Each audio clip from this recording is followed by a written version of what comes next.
Pour ceux parmi vous qui n'avaient pas vu le film The Matrix, il y a une scène au tout début du film où l'on propose au personnage principal 2 pilules, une bleue et une rouge, et on lui demande de faire un choix. S'il choisit la pilule bleue, il s'endormira, et quand il se réveillera, tout sera exactement comme d'habitude. S'il choisit la pilule rouge, il découvrira enfin la vérité. Et je suis ici aujourd'hui pour vous donner cette pilule rouge. Mais laissez-moi mettre les choses au clair. Je ne suis pas ici pour vous dire quoi faire, je ne suis pas ici pour vous dire comment penser, comment vous sentir. Je suis certainement pas ici pour vous dire quoi manger. Je suis simplement ici pour vous transmettre des informations. Maintenant, ce que vous faites de ces informations, c'est votre choix. Donc, à quoi ressemble la matrice? Laissez-moi vous montrer. Maintenant, malgré ce que vous pouvez penser, ces 2 cercles ne sont pas égaux. Je répète, ces 2 cercles ne sont pas égaux. En effet, un des cercles est plus grand que l'autre. Ce que j'aimerais que vous fassiez, c'est déterminer lequel est le plus grand. Donc, s'il vous plaît, levez la main si vous pensez que le cercle bleu est plus grand que le cercle rouge. S'il vous plaît, levez la main si vous pensez que le cercle rouge est plus grand que le cercle bleu. Ok, génial. Maintenant, avant que je dise quoi que ce soit à propos de ces 2 cercles, quel était votre premier instinct? Qu'ils étaient égaux.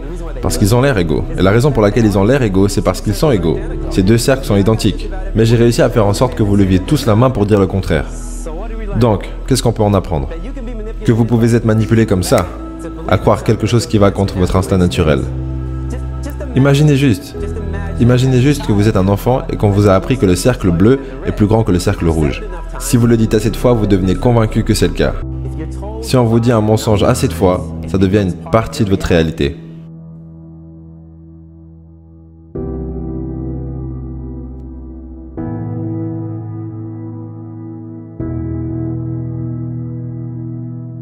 Et si ce mensonge a été inculqué à assez de personnes, donc que le cercle bleu est plus grand que le cercle rouge, bah maintenant ça fait partie de la culture.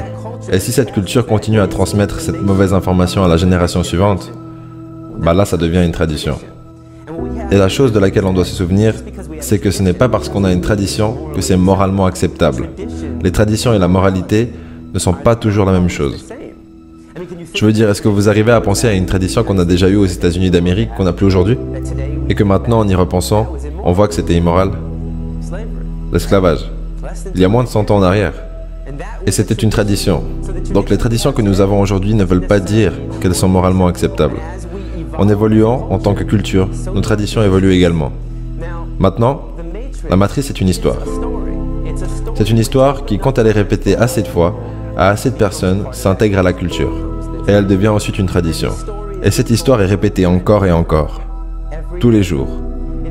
Dans les faits, si vous croyez que l'image sur le carton est l'endroit depuis lequel vous obtenez votre lait, vous vous trompez. C'est un fantasme. Ça n'existe que dans votre tête. C'est une pilule bleue qui vous a été donnée par les industries pour que vous achetiez leurs produits. Ceci est la matrice. Le mensonge qu'on se raconte au sujet de l'endroit d'où vient notre nourriture. La réalité est bien plus perturbante. 90 à 95% du lait,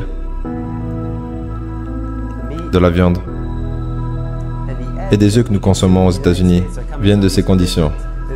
Ça s'appelle les élevages industriels. C'est ici que vous prenez des milliers de poules, des porcs, des vaches et que vous les enfermez dans un entrepôt. Tous les ans aux États-Unis, 10 milliards. Ok, 10 milliards de vaches, de porcs et de poules sont tués sauvagement pour la nourriture. Donc ça veut dire que chaque seconde, aux États-Unis, 300 animaux sont tués juste comme ça. Donc, 300, 600, 900, 1200. D'ici la fin de cette présentation, il y aura eu plus de 1 million d'animaux qui auront été tués. Et la plupart d'entre nous n'en avons rien à faire. Je veux dire, comment est-ce que c'est possible qu'aux États-Unis d'Amérique, on puisse tuer, on puisse abattre 300 animaux chaque seconde et ne pas questionner ce fait? C'est à cause de l'histoire qu'on nous a racontée. L'histoire justifie les actions. Si vous le dites assez de fois, vous vous convaincrez que c'est la vérité. Combien de personnes parmi vous avaient appris quand vous étiez plus jeune que nous devions manger de la viande pour avoir des protéines? Je sais que j'en fais partie. Combien de personnes parmi vous avaient appris que vous deviez boire du lait de vache pour avoir des os solides?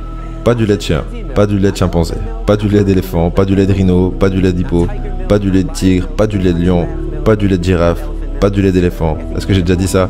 Je pense que vous voyez ce que je veux dire. Même pas le lait de notre propre mère. Nous avons besoin de boire du lait de vache pour avoir les os solides. L'absurdité de boire du lait de n'importe quelle autre espèce, et que de n'importe quel autre être vivant à part notre mère, Quand c'est répété assez de fois, ça perd son côté absurde.